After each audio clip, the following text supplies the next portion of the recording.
I want to welcome the moderator of the panel, Steve Sklar. Steve put this panel together. This is his evening, so thank you so much, Steve. Please, a round of applause for Steve Sklar.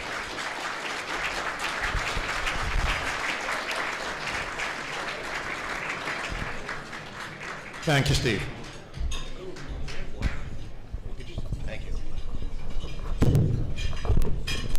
Good, it's handheld, I can walk. I didn't realize this was my evening, Victor. I just thought we were doing a panel. So, welcome everybody, and now we bring you the entertainment portion of your dinner. We do have some panelists that have agreed to sing every answer they give.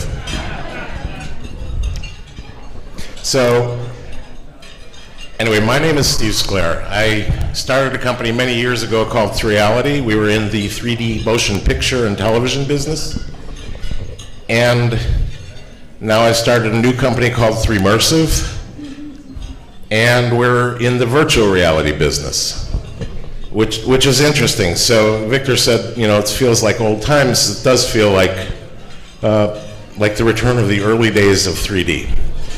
But now it's a new medium. And to me, 3D was an evolutionary medium, and I would call this revolutionary, because the way we tell stories and the way we use this medium has to be so different from the way we've traditionally worked.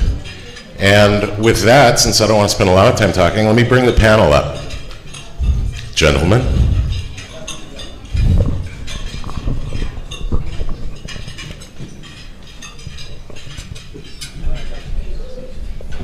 Now I'm going to ask you all to introduce yourselves. Thank you.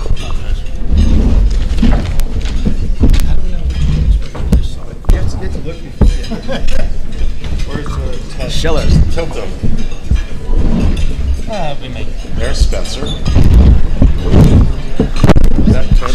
Yes. And that is Ted. I'll just put mine on the corner here. You want to cry so you can cross his name out? Try not to drink it. So, Is that Ted coming? I know this is difficult to listen to this. We have a last minute panel replacement. Hold on. That's great. All right. He was already. We have the real Ted Schilowitz. Hi, Steve. Hello. Sorry to be late. So I know this is difficult to eat and listen at the same time, but I'm hoping you all bear with us, and we will bear with the dishes. So I'd like each of the panelists to at least introduce themselves and say a few brief words about what they do and where. This is really a studio panel, and it's really about what are the studios doing in virtual reality, and where, which leads us to some places to where it's going, but certainly I know I was interested in what is the studio position on VR and AR. So Chris, let's start with you. Sure. Let me see if this is. Hold on a second. Are we on? Hello. Oh, here we go. Okay. My name is Chris Tafaria. I'm a president of animation and creative technology at Warner Brothers. I'm in the feature film division, which means that in terms of the conversation for tonight, most of what I'm thinking about is virtual reality or augmented reality, and how we might use either the IP or the systems we have in place in the feature film division to advance initiatives there for the studio. And that would be you, Ted. I'm. Hello? Okay. 1, 2. There we go. Oh. Did you try? 1, 2. There we go. Hi, everyone. My name is Ted.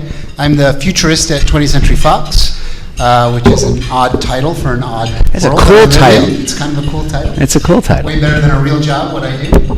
I am essentially a glorified lab rat, for lack of a better way to describe it. I explore, figure, learn, and take things to my compatriots at the studio and say, this is cool, we should try this out.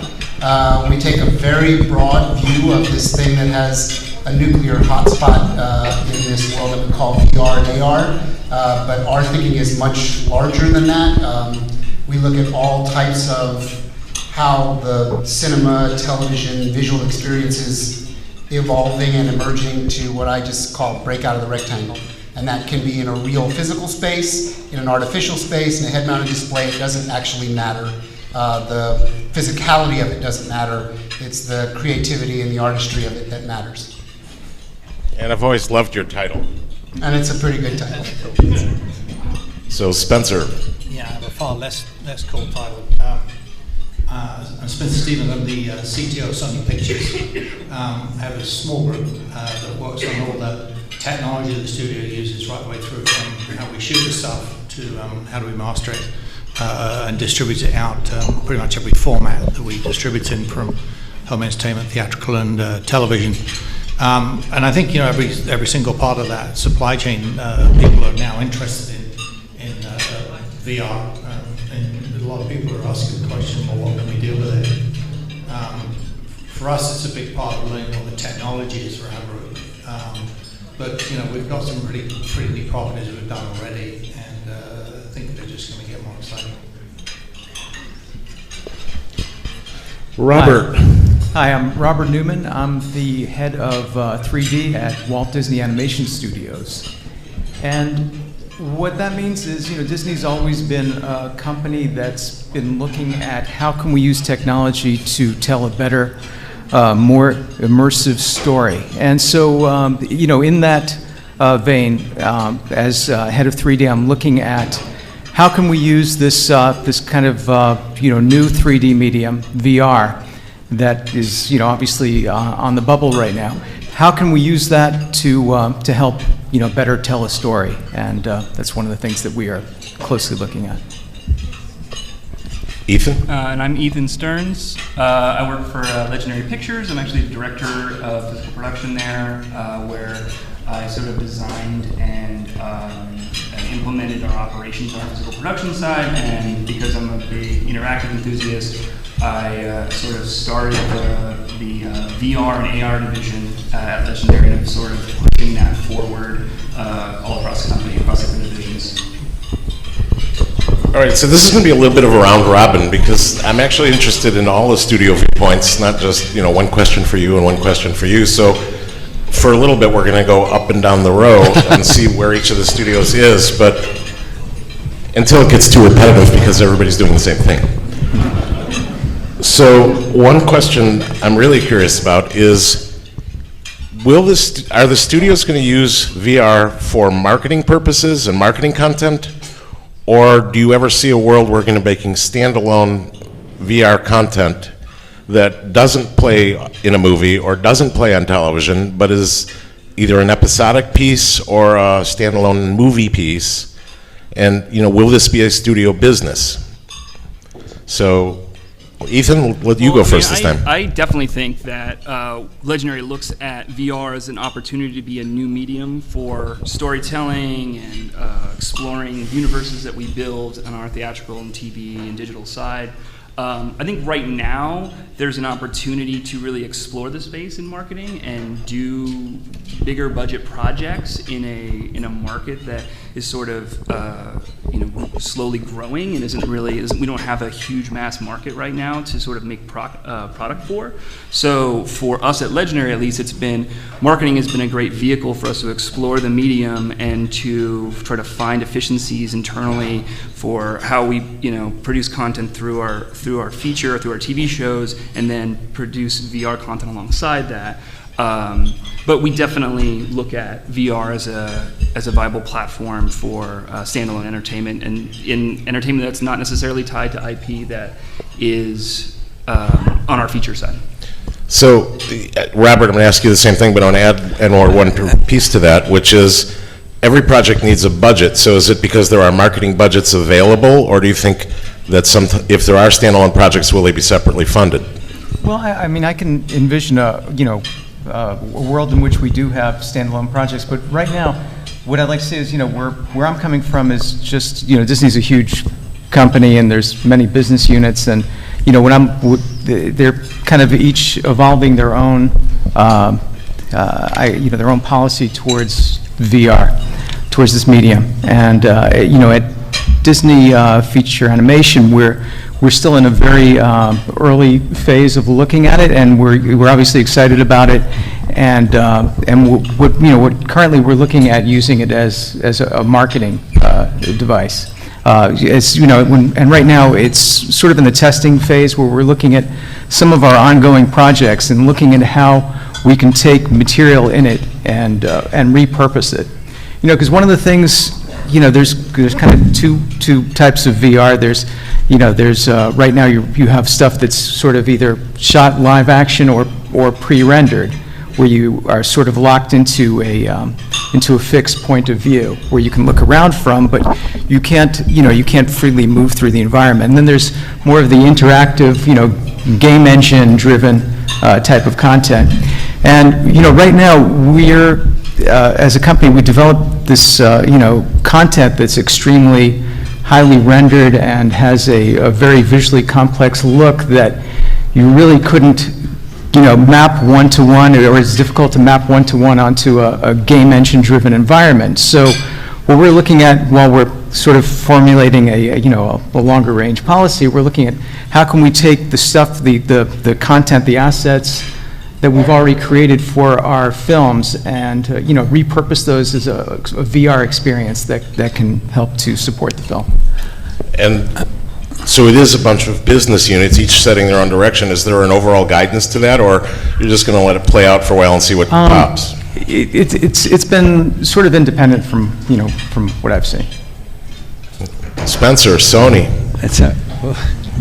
I think it's much the same. I mean, first of all, it's obviously being driven a lot by marketing at the moment because they've got the money to invest in it and you know, prepare the content, and they've got a very clear mission in what they're trying to do with it. As we try to get into more narrative pieces, more story pieces, then I think you do have to sort of figure out where's the budget going to come from, and even to a great extent, actually what you're going to do. We've got lots of ideas we're working around on, but trying to think the one that really will work, and that's worth putting all the effort into shooting it, is still something that you know, we're getting very close to it, but we haven't started shooting anything yet.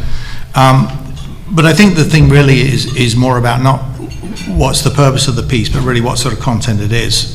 Do you do it you know, using a game engine, for which point you're going to need some sort of heavy-duty processing platform like a PlayStation, and you can do that then with a head display, and create an experience around there, which we did with The Walk. I don't know if any of you have seen it, but an incredibly visceral piece our motion picture marketing group did for that. Particularly if you happen to be afraid of heights. Really fun. But that was a piece by itself, a standalone piece by itself, but it also played in very well with the movie. I shot a behind-the-scenes piece on one of our movies, and we were very lucky that actually the whole stage we were shooting on was being used as a set. They basically stripped it back to the walls. And that was great because we had, you know, interviewing the production designer on one side and the other side behind you, if you turned around, where they were actually shooting a scene of the movie. So very engaging in that point of view, because it really did do exactly what you want, to put you right in the middle. But as we go beyond that and we start looking at narrative pieces by themselves, I think there's a lot of discussion about that, and certain properties would lend themselves to tying into that, and others a bit more difficult. But we're so early on in this process that I think, you know, we're barely seeing the moving pictures flickering on the wall at this point. So the Great Train Robbery, barely. Barely. Well, actually, not barely, but compared to where we know it's going to be, then yes. And actually, we'll come back to this in a minute, because Sony's in a unique position because you have an installed base of PlayStations out there. Mm-hmm. So that does put Sony in a unique position.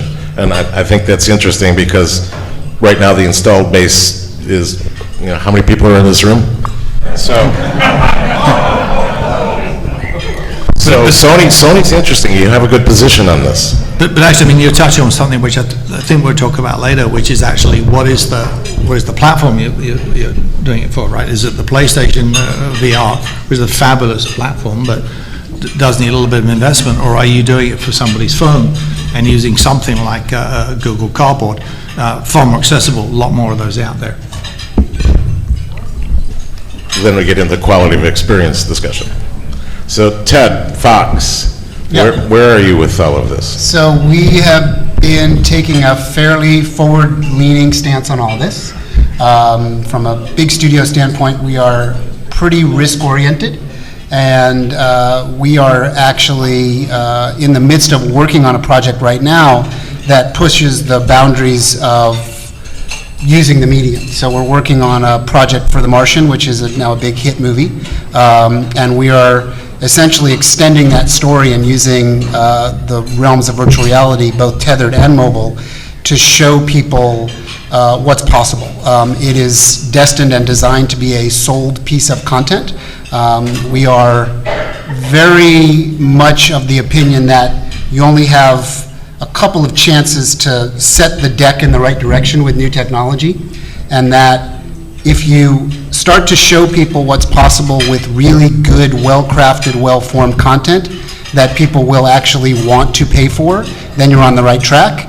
If you put a lot of your time and energy into marketing gimmicks and stunts and things that really don't show the promise of VR, you're on the wrong track. So we think that the medium, even in its nascent stage, is so powerful and so gives you ability to tell new stories in a new way that we don't want to shy away from the opportunity that says, let's go and start build stories for this now and see will there be a market for it once we grow past the amount of humans in this room to when we actually start selling headsets, and we'll start to see. But we're predicting and we're thinking. Round of applause. Thanks. Yeah. So do you have a release date on this Martian VR piece? When do we get to see We it? have a release date up here. It is relatively near term, so it's months, not years. And a lot of it has to do with timing of the hardware and, you know, where we sort of sit in the marketplace right now. But it's still being built as we speak. I'm sorry, I just have to put in a plug. So we actually supplied the cameras that shoot The Martian. It is native you as did. opposed to converted, and I'm very proud of Yeah, that the movie. movie's phenomenal. It's a If you haven't beautiful seen movie. it, go see it. It's good. And one of the things that we've noticed as we build the project is this is one of these things, and it didn't start out this way. It wasn't intended to be this. It just organically became this. It is see the movie, live the movie. That's essentially what has happened with it. So as we build it, we discover that in certain worlds, like a movie like The Martian, which is so compelling to watch, once that 2 hours is done, you want to spend more time in that world. You want to live in that world more and dance around in that world more. So that's what we're doing. And we're going to see if it's successful pretty soon. Do I get to grow potatoes and shit? You might. So, Chris, for more... Last, I kind of agree with Ted that the concern I have is that this will only become the domain of marketing, and that creates a different relationship with the audience than I think we want to if we're going to be creating original works. The problem we face, of course, at the studio is that there really isn't a P&L for virtual reality right now. There's no return on investment. It's impossible to make an argument, and the studio is neither a philanthropic organization nor really a technical development organization, despite the presence of some of the people on this panel tonight. It really is about finding a way to create a market. So often, historically, we lean on other entities to create those markets, and then studios come in and sort of find a way to regulate them, monetize them, and standardize them. That's sort of the boring answer to the question. The cooler answer to the question is that people like us, and I'm sure, Ted, I can say it for you, and I'm not sure everybody here is, my job is to find a way to get VR financed in the studio and make it not strictly a marketing, an extension of marketing.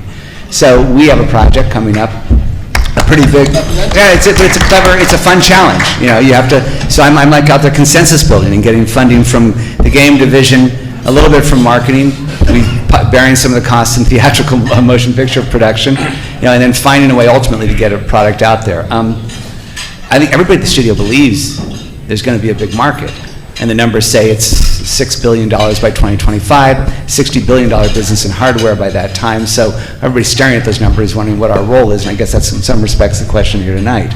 But I will say, like you guys at Fox, we've found a title that we believe has a really organic relationship to the technology. We're not going to be asking the audience to do something that they wouldn't expect to do, and that's a book called Ready Player One, which is out here. And so with that, we're going to have a very significant VR presence 2 years from now, and it's really exciting. So, Super excited. So, before we go much further, and I can hardly see out there because these lights are really bright, how many people in this room have actually been involved in VR projects? So Good amount. I think that's a good amount, actually. It looks like more than half. Okay, so that's your audience. They actually know things about this. Yeah, it's good. So, Chris, you touched on this, and Yeah. I think one of my religious viewpoints on VR This is like a fantasy football draft. I get 2 questions before we go back the other direction. No, I'm not going to give you this Oh, okay. question. But you touched on it, so I had to mention that. Yes. And that's really about, and it is a religion for me at the moment, because I've seen so many new technologies come in, be misused or not used properly, and eventually go away because they never reach their audience, even though the potential was there to reach the audience. The content didn't justify the technology, it went away. People don't care about moving pixels, they care about the show they're watching. So my question, and there is one, Yeah. is if I were a fly on the wall at the studio, I want to know what's that discussion that says, why is this better in 360 than it is in 16:9 on a flat monitor in front of you? What justifies being 360? Well, not to reduce the question, but I don't think I'm going to say the easy answer. It should never be either or, right? I mean, this is a medium that offers a completely different user experience, and I think we have to recognize that. I'm not sure we're going to be just showing movies, you can watch it in 360 or watch it on a 2D screen. Though any title that we're going to get behind has to exist in both medium. So what you're asking, I would rephrase the question, is what is going to be the attributes of a 360 or 270 or 180 experience? Right, that's going to justify someone saying, I just saw The Martian, I love that movie, and now I can't wait to go see The Martian in my headset. And that's a whole different set. That goes to what is the grammar of storytelling in that environment, what is the role of agency for the viewer. I have my point of view, everybody has their point of view. I'm not sure I can reconcile a true curated narrative experience with agency on the viewer's part.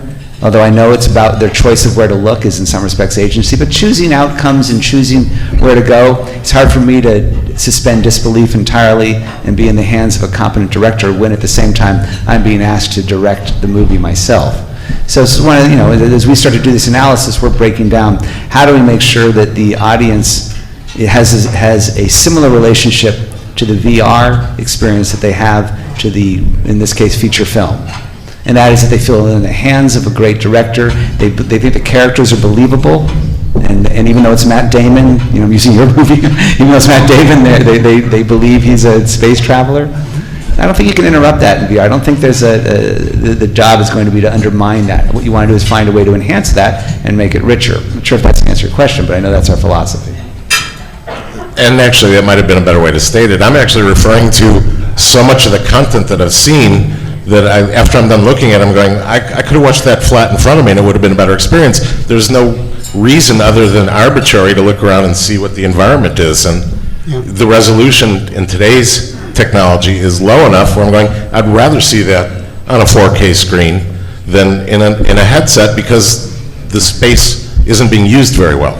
So I do that every day. I ask and hopefully start to answer that question, or at least chip away at that answer every day. I talk to filmmakers of various levels that are starting to experiment with us and figure projects out, and I very often ask this very blunt question, just like you put it, is why is this better or more compelling in an immersive world than a flat panel world?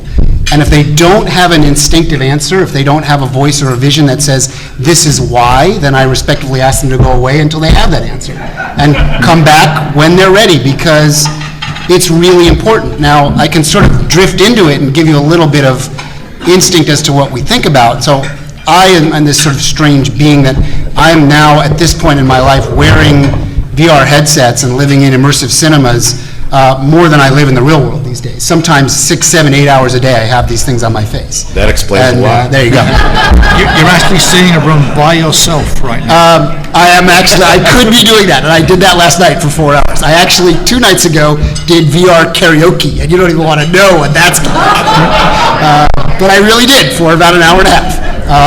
So yes, you're absolutely right. So I live in these worlds, and I'm constantly sort of bantering around with myself and my colleagues on, is this medium, when we talk about VR, Does it actually demand interactivity and agency, or will there be compelling passive experiences that actually make sense and make it better than just watching it on a big rectangle in front of me? I know interactivity is really critical to really good virtual reality, feeling like you're engaged in it in a different way than just watching something. But I also have a belief that with really good craftsmanship, someone is going to craft something that I'm going to sit back and watch in an environment all around me. And you can sort of tie it to think about the best theater you've ever watched, right? Which can transcend even cinema when you watch amazing live theater. And give a medium that can dance all around you and work in a different way, but still passive and doesn't have to have agency. So, essentially, I'm not really answering the question. I'm just telling you that there are compelling reasons for both. Right now, the bent is more towards interactivity and agency because that's where the technology is allowing it to flourish right now. But I think there'll be a next wave with a next wave of camera technologies when we get into volumetric capture and where you can actually move around inside a world, that then passive experiences will be compelling as well. So real-time render, real world, Yes, among other things, yes. among other cool things. Yeah. Which might actually, which leads to a question later, which is about gaming versus live action, because at that point, the line is blurred. It's already blurred. It's already fully blurred right now in our world. Like in the world of VR, you guys all know what a cutscene is in a video game, where you kind of leave the game. You know this because it's in Sony world. You're making games, so you're interactive, and then you're sort of, let's watch it for a little bit, and then let's go back and interact. In the world of VR, you don't have to break those two apart. You can actually live inside that relaxed, like, okay, stuff's happening to me, and interact in that without feeling like there's a break point. So it does allow it's a better medium for that, which is why gaming is so compelling and why a lot of people think the first serious monetization will be in the gaming fronts. Sure. I think another thing to talk about is like educating content creators, because there's a lot of people, we have a lot of people come through our offices who are directing features or TV shows who are like kind of scared of VR, and they see the technology and there's wires, they're afraid they're going to break something, and sort of bringing someone in and giving them freedom, making them feel comfortable, and showing them a lot of different types of content can get their mind, moving in different directions. And I think that we really need to explore a lot of different directions of storytelling before we can, say what is what, or what the appropriate type of VR experience is. I don't think that we ever will find that. I think we'll always be searching for new, innovative, cutting-edge ways of telling stories. And we see that in features and television all the time. Something new comes out and breaks the mold, and it's interesting, and I think we'll continue to see that on the VR side. And it's about education. Who are these people who are coming in arbitrarily asking Legendary to show them stuff? We had Duncan. So Duncan Jones has been working out of our office lately. We're just finishing the Warcraft movie in-house. And so we have editorial in-house at our facility. We have all these VR headsets there. We have lots of different types of content we're constantly bringing in and showcasing to these people. And they're interested and want to see what this is. So if you bring them into a comfortable environment where they feel like they can, really explore, and they're not on a show floor at a convention necessarily or something like that. I've not once given a headset to a director and have them take it off and not instantly have an idea for something, or be passionate about where VR is going. So, Spencer, Robert, we haven't hit you with that same question. Yeah, I think there's a couple of aspects to it. First of all, I think we should learn one thing from 3D, which is that really bad 3D was seriously damaging to 3D, and very bad VR will be much more damaging to VR. If you have bad 3D, you got a headache. The best thing you'll get with bad VR is motion sickness. But I think from our point of view, I think I'm fortunate that I'm not having to go out and find the money to shoot it. What we're doing is to figure out the technology to help the people who do want to shoot it, figure out how they're going to shoot it. And the step before that is, okay, they've got an idea, but how would you realize that? How do you turn an idea into what somebody wants to do? It's been a long-standing problem with movies in general, but it gets very specific here because there's so many different technology choices about it, and as we're just saying, is it 180, 270, 360, or whatever you're doing, full spherical? There's so many different choices out there that actually just simply when somebody's got an idea, is helping them choose the technology to shoot it and how exactly they want to deliver it. Interactivity is interesting, but it doesn't have to necessarily be somebody with a game controller. If you look at what Google's done with Spotlight, you've got interactivity in there, but it's actually because of where somebody's looking at a particular point that it causes the story to branch. But I think that's a very interesting idea because it gets away from what we've traditionally seen with interactivity, which is you're at this point, press the green button if you want to go that way, press the red button if you want to go that way. It's like just simply what was you were watching at the time takes you in one direction or the other. I think that's an interesting aspect to it that we haven't seen yet with any sort of form of linear storytelling. So there's a lot in there that we've still got to find, and the key to that is in the technology for shooting it and in the technology for presenting it to the viewer. What's the one thing you would say is lacking in the existing technology for shooting this? I know there's a long list, but what's number one on your list? Wait, what was that? Lenses. Yeah, really wide-angle lenses. Yeah. I mean, I'm not so sure to actually say something is actually missing. I think it's the integration that we haven't got yet. Is it frame rate? I mean, I've seen stuff at 30, I've seen stuff at 60, I've seen stuff at 90. I'm more comfortable at one of those frame rates. Well, I think so if you look, there's always a piece of technology somewhere that meets the goal you need. Shoot the thing at 120 frames a second is probably the best bet. And certainly we're doing that with a movie, but then how do you put that back? How do you build a rig with cameras that will shoot at that frame rate? So it is the integration of them. It's not find a camera that will shoot at 120. It's not find a 4K camera. It's not even necessarily find the right lenses, but it's how do you integrate it all together? How do you get an image out of it? How do you allow the director on the set to monitor it the way he's always been used to monitoring it, rather than saying, well, we're sure it's okay, give us about 3 weeks in post and we'll show you what it looks like. That's unacceptable, yes. For me, I'm 100% polarized on this. It's being able to move around in live action like you can in CG. I think that is absolutely 100% critical to the success of live action content, movie-style content in virtual reality. I do not want to be pinned in place and look at a spherical projection around me. It's not enough, in my opinion. And that's yet where we're at is, swivel chair VR. Yeah, I don't think it's enough. I think it's fine for where we are today as everybody's exploring and looking and learning, but I think we're going to quickly emerge and we're going to say, why can't I do in live action what I can do in CG? To me, it's just absolutely critical, and there cannot be enough investment and energy and thought into creating those tools. It's not happening fast enough, in my opinion. Yeah, that's a giant leap in technology you're talking about. not one small step. Not one small step for Fox. Yeah. So, Robert. Yeah, going back to your question, so if you're looking for a potential advantage, narrative advantage that that VR could bring to the table, I'm looking at it sort of the same way like a decade ago when we were having this digital 3D renaissance, stereoscopic renaissance. What excited me were the potentials for enhancing the storytelling. How could we use, depth as an emotional cue, et cetera, or point of view and scale. And what I'm looking at is there's an extra scale cue that we get off of VR. There's height in the visual field. If you have to look up to actually take in something, you can really appreciate the scale for it. So I think that's, if you're just looking for just an example of how VR can, another knob you can turn in VR that can actually enhance the narrative, that would be one.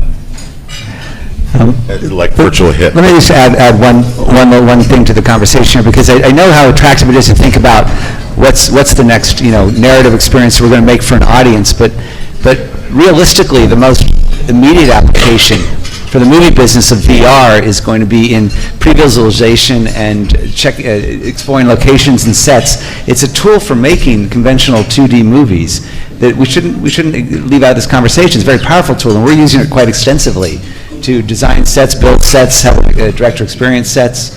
It's a big part of it, and that may drive adoption by the professional core of skilled craftsmen in Los Angeles or around the world. I'm glad you brought that up, because my favorite location scouting tool is my Ricoh. Yeah. You get out there, you snap a shot, and you've got a 360 view of everything you're looking for, Yeah. instead of tiling together the 10 But shots. we're you building snap. them in previs environments, actually on every movie we're doing right now.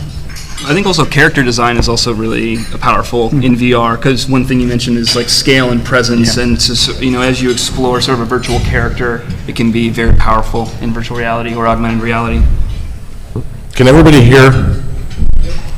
Should I Yes, move closer, just be better. All right. Well, here's a minor question, but somebody actually brought it up. 360, 270, 180. I mean, is there a preference? Is it important? Does anybody have any strong feelings about that? I kind of have strong feelings about one of those, but I think, I'll start if you guys. yeah, go I feel like ahead. if the content's good, it shouldn't matter, personally. I feel like if the content is, I think it's nice to explore bigger spaces and to have more, and to fill 360 and have all that 360 be very interesting, I think that's the best possible solution. But if, there's a Liechtenstein down the hallway here, it's a postage stamp, it's a beautiful piece of art. If you can build a piece of art, in 180 and it's visceral, then, it shouldn't the tech shouldn't necessarily dictate the content. I guess I'm probably pretty hyper opinionated on this, but I believe that for VR to really realize its promise, it needs to fully cover and immerse. You can't just do it like this, and then there's a dead spot behind you. Whether or not you actually look at that dead spot often, if you're going to turn around, it needs to be there. If you're going to really create a virtual world, there's no dead spot in the virtual world. There's nothing, that curtain's there, and that could be what in VR would be there, but it can't just be nothing back there. And even if you almost never look at it, your eyes and your brain have a real presence about knowing that the world is finished or not finished. And in my estimation, when it's not finished, I know. I'm aware of it, and I know the job is not complete. Now that's different in a headset than in a movie theater where we're doing 180 like this, because fundamentally, most of the time, you don't look behind you and look at the projector. So you don't really need to worry about that, at least not today. This is plenty for a passive, immersive experience in a theater, but it is not plenty for a headset where, as you look, it better be there. Actually, that sounds good. And That's just what I believe. I'm going to start adopting some of that, because I actually like that. So, Chris, you look like you were going to say something on top of that.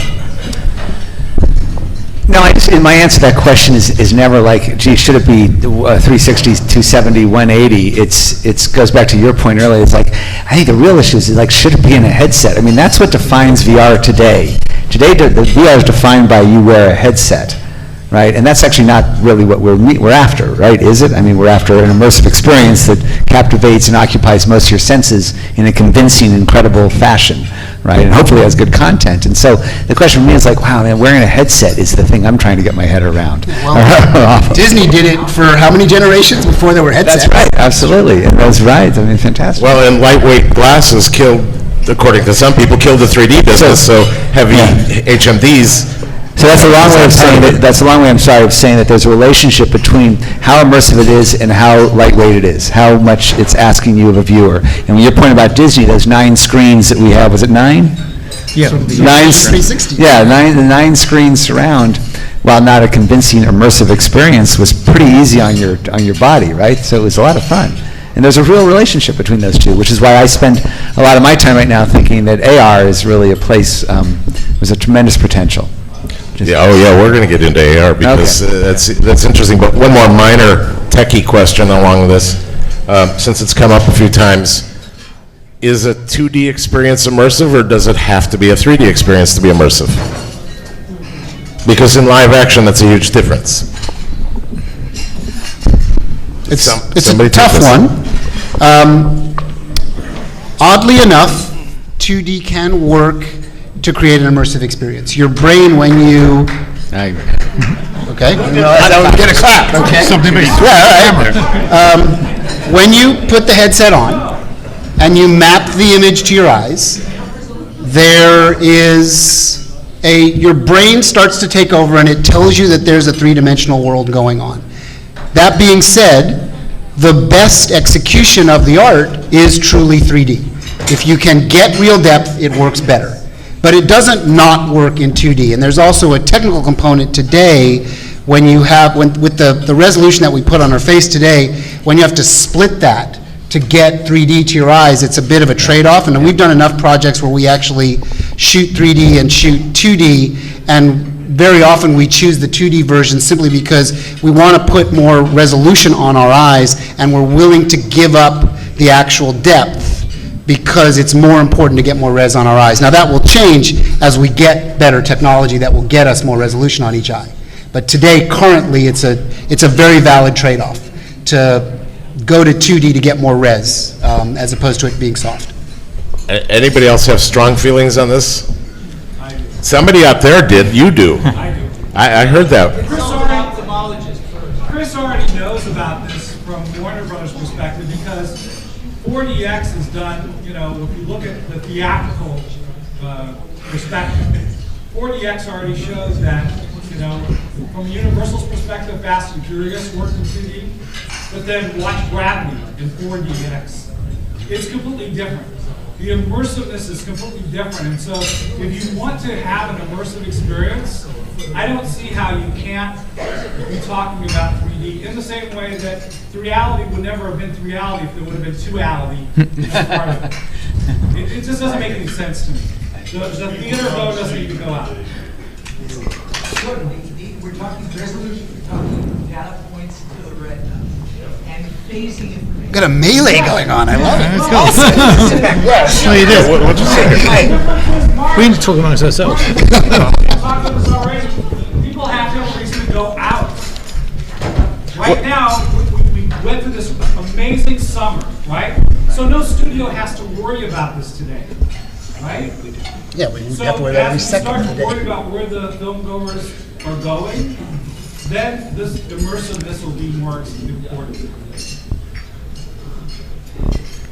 Okay. I'm kind of a fan of 3D, but the example you brought up was a native film, because Gravity was native, versus a converted piece, and I don't think you can compare them in terms of immersiveness, why one worked and one didn't. No, I'm saying Fast and Furious was a 2D movie that people went to go watch an immersive experience and enjoyed it all over the world. Yes. Except the United States. But yet Gravity was seen all over the world. Yeah. From a theatrical perspective. People went out to go see that experience even more than what they were console for one time. All right.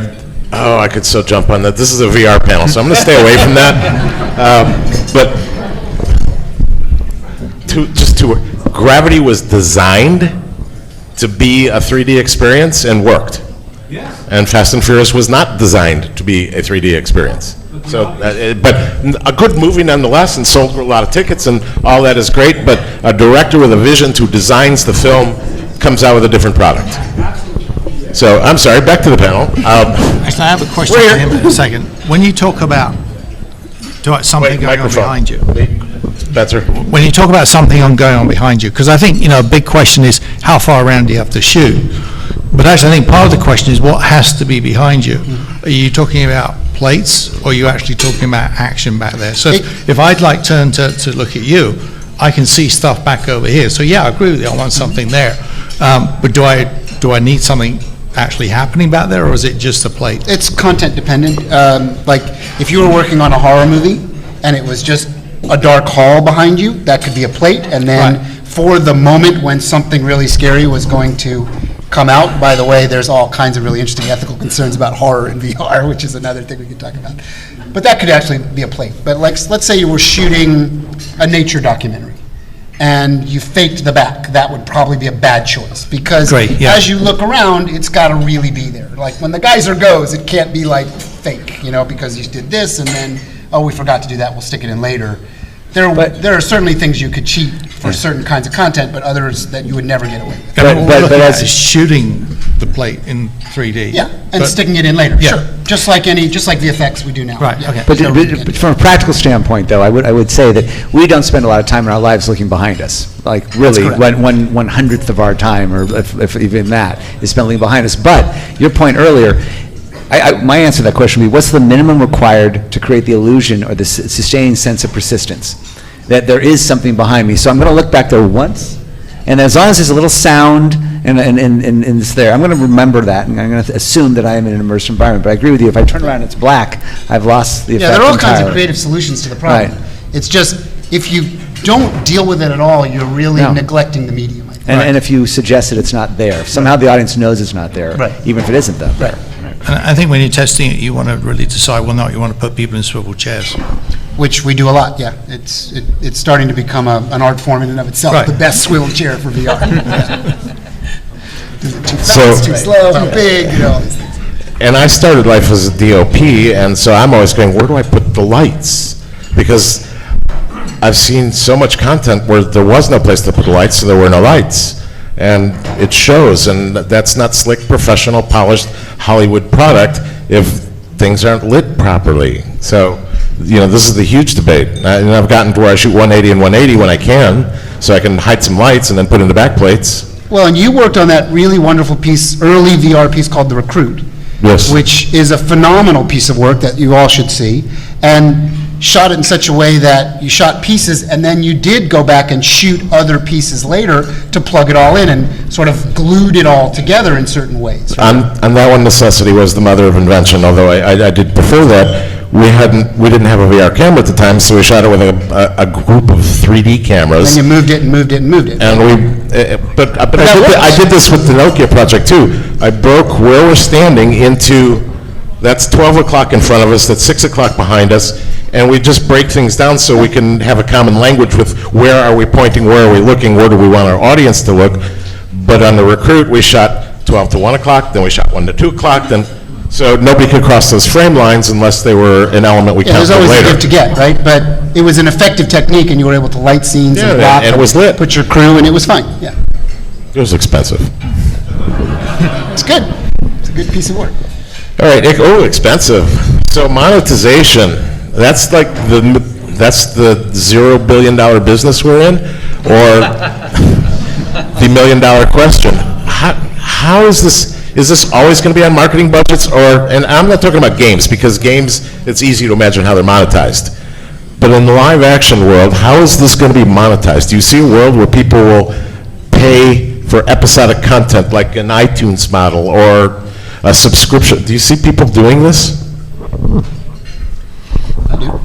I do. I think it's actually a great partnership between the hardware manufacturers and the studios and other content creators right now. But if I'm going to spend $500 to $1,500 on an immersive headset sometime in the next 2 years, there better be something out there to watch beyond just play games with it, right?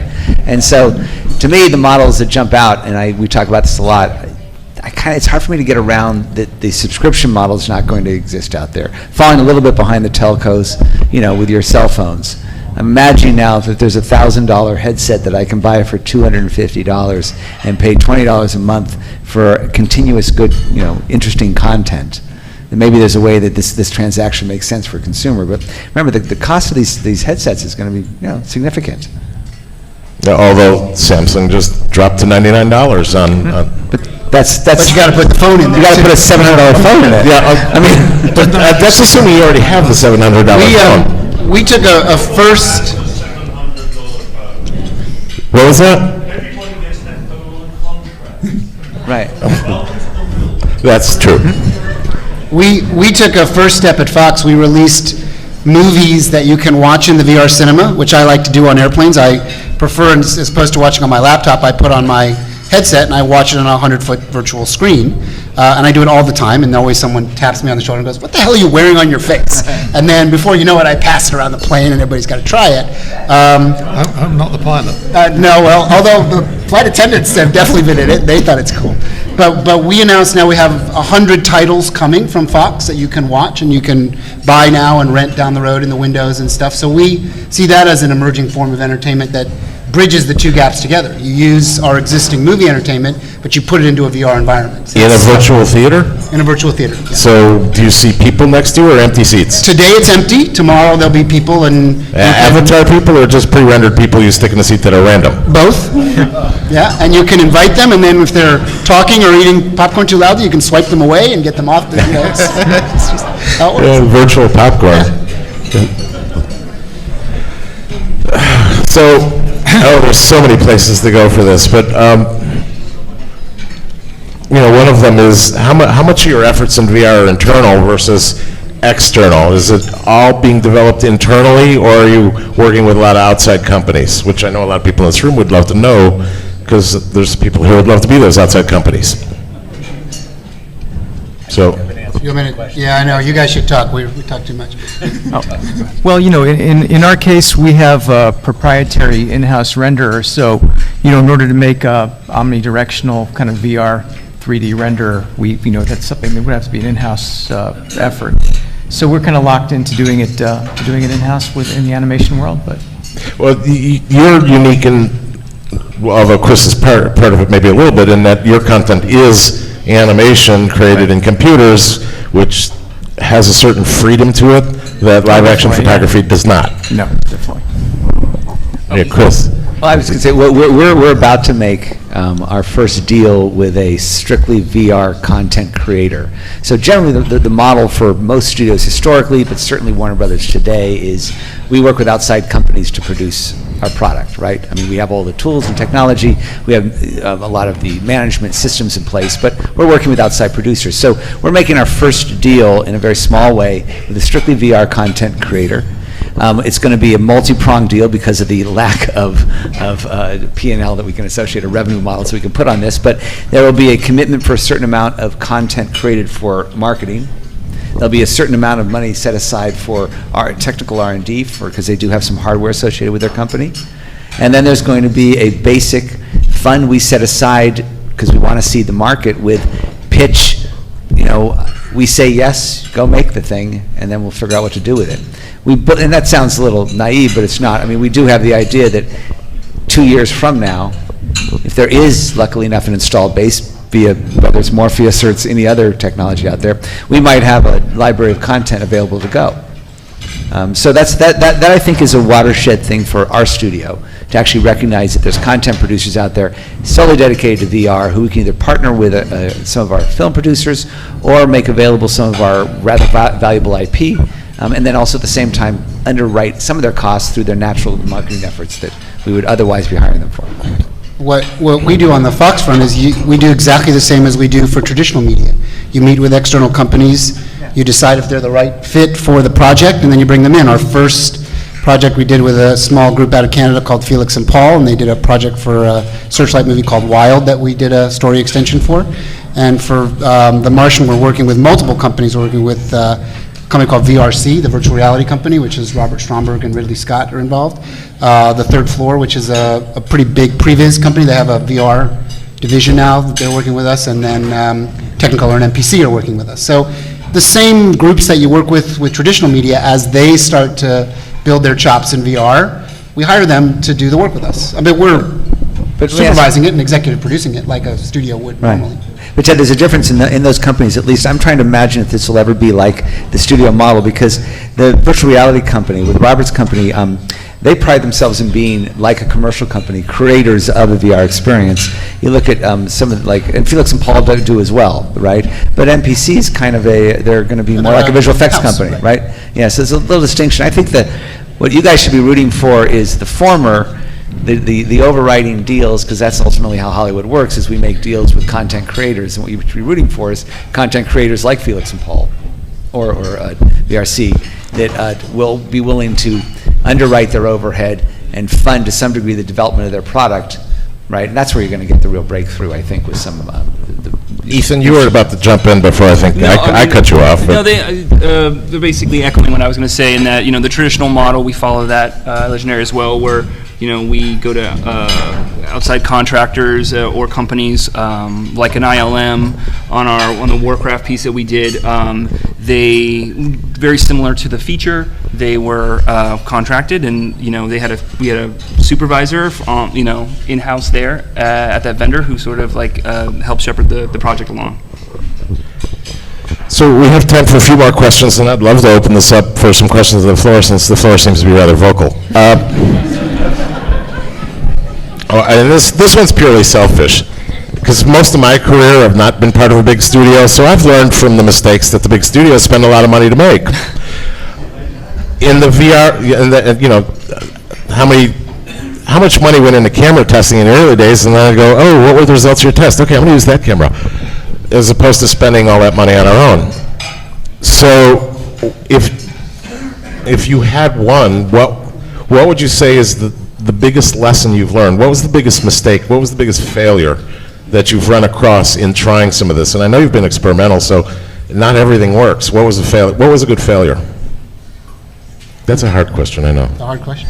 I think one thing that I ran into that was hard in like the pre-render world is realizing that there's no real spec right now, and as we look forward into like where this content's going to be in 2, 5, 10 years, how are we shooting things and producing things in a way that they can live on? Like we would in a traditional post-production pipeline, and that's been a hard thing for me to deal with. And like we're making, if we start a VR project as it's attached to a movie that we're in production on right now, when that movie finally comes out, where will VR be, and how do we future-proof our content so that it can live on future headsets or in future technology? Yeah, that's good. Which is a hard thing to sort of figure out. All right, let's jump into AR for a moment, because it's easy to see the relationship between a studio and VR content. AR content, we know there's value in gaming, we certainly know there's value in utility, but what are studio thoughts on AR and where you go with AR? And this one's important because, you know, we're all heading that way. Ted, I know you've got a lot to say about AR. We're certainly testing AR. I'm one of the brave few souls that have lived inside the Magic Leap world, and that's about all I can tell you about it today, other than it's transformational and phenomenal, and it will mean something. But you know, in the AR world, it's just actually, when you start to discuss creative content in AR, it's just how much occlusion do you want to create? So how much of the outside world do you want to hide to tell your entertainment-based story? And in a place like this, if I was going to have aliens come from the back of the room and attack you all and eat you, well, then I wouldn't want to occlude any of it. It would be really fun to watch you all get eaten, right? That's a cool story, okay? But in a world where I want to kind of get lost in it, completely lost in it, then AR actually doesn't have that much value at all. You need to take yourself and put yourself completely lost in it. So I think there are ways to use both. I think AR is still really emerging. Most people's touch of AR is sort of this augmented, use your phone, hold it, and something comes to life on your phone. And that's what most people know about AR. But AR within a wear it or get it projected into your eyeballs in some fashion is wholly different, where objects from an artificial creation can feel real to you. Like there could be an alien sitting right in that chair, and I would not be able in my brain to perceive, is that a real thing or not?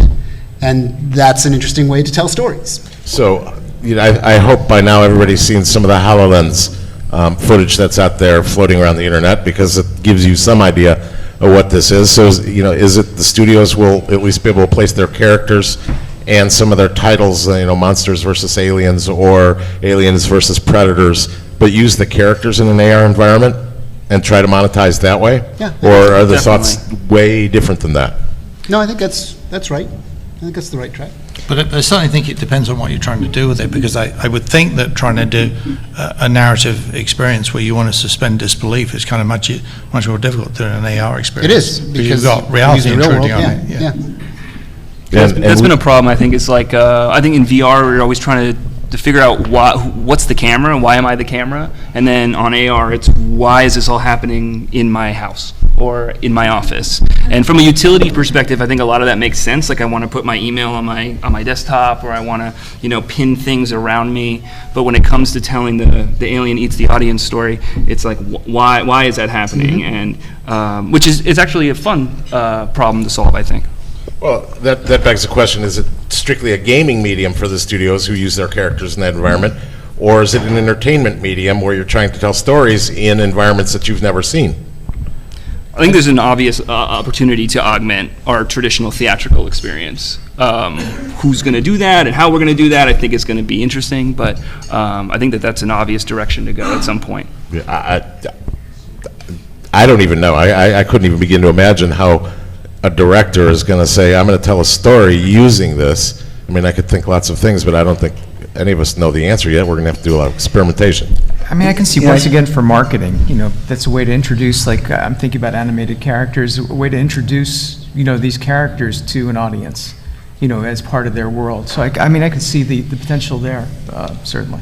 And you have characters that could be sitting on a kid's desktop talking to them. Right. And you can do that because you're in an animation world. Right. Is there room for live action in AR, or is it all CGI? We certainly. It's all CGI. I was going to tell you, I kind of agree with that, because Yeah. otherwise how are you going to I make that think work? just trying to match A long up the way. geometry means it's all CGI.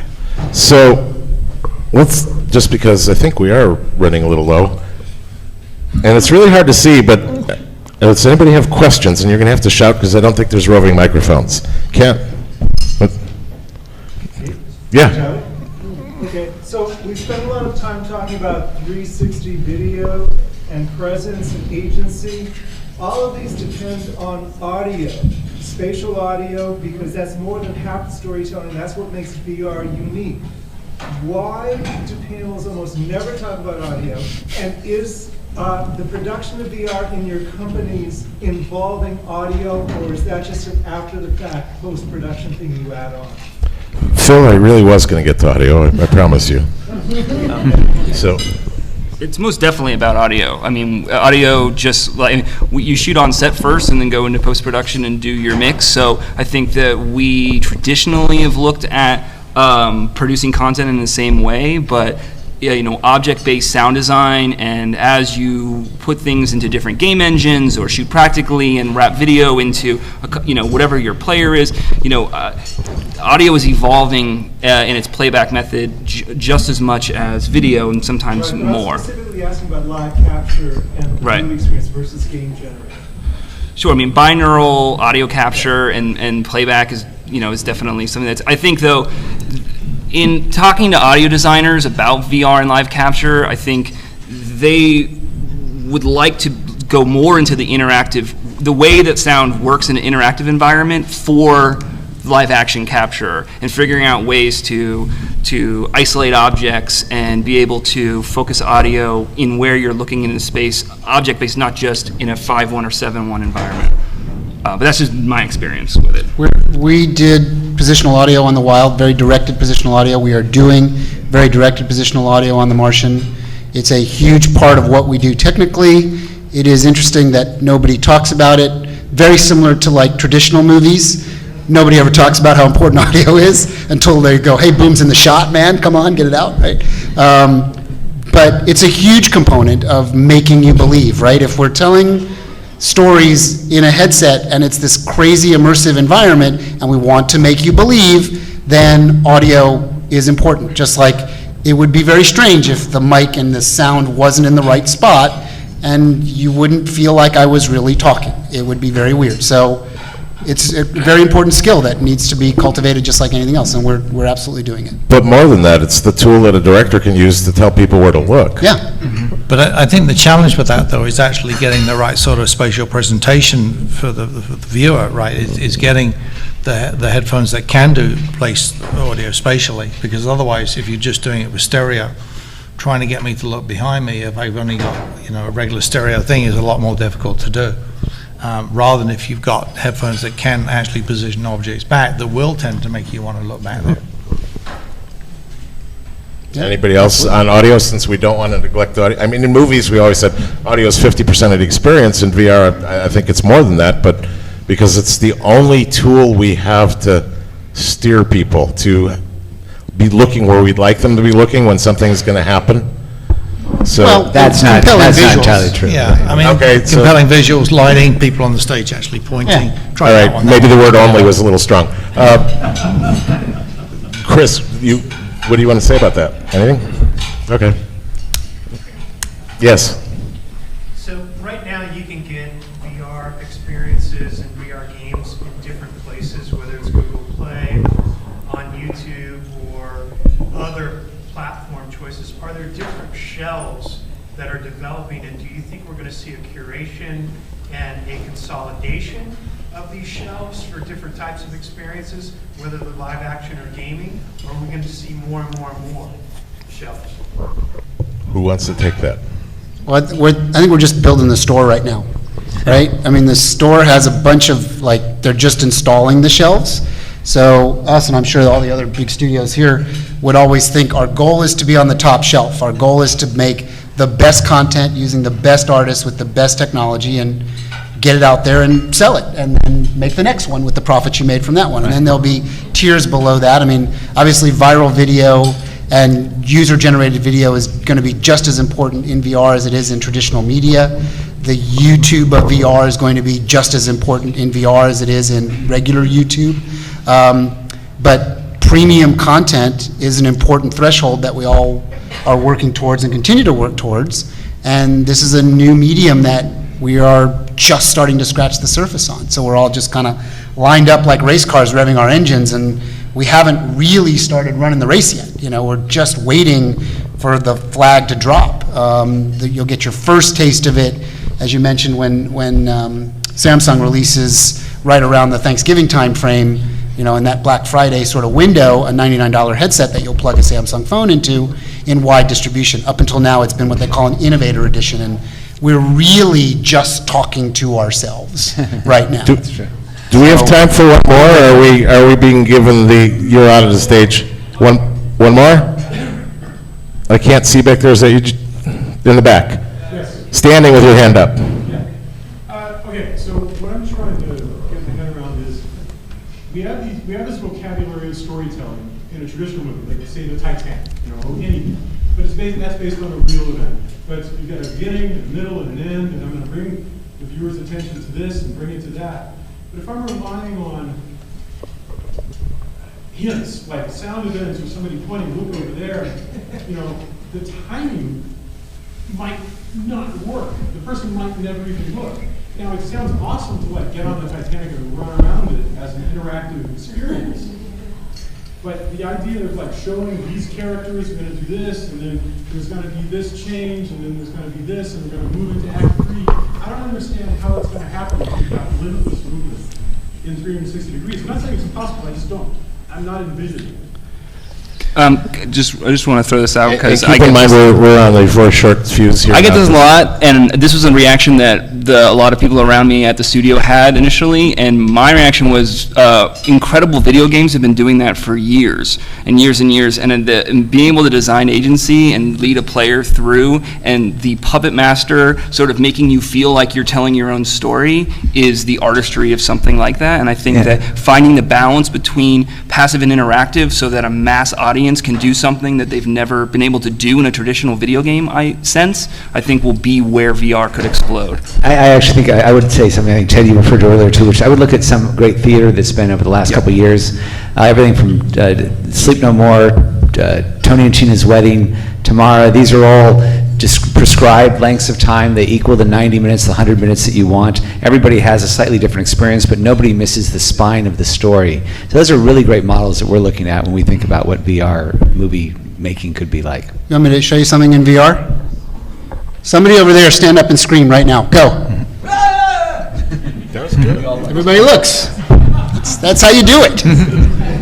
All right, well, now we're being given the light cue, so we don't have time for more. We have to go.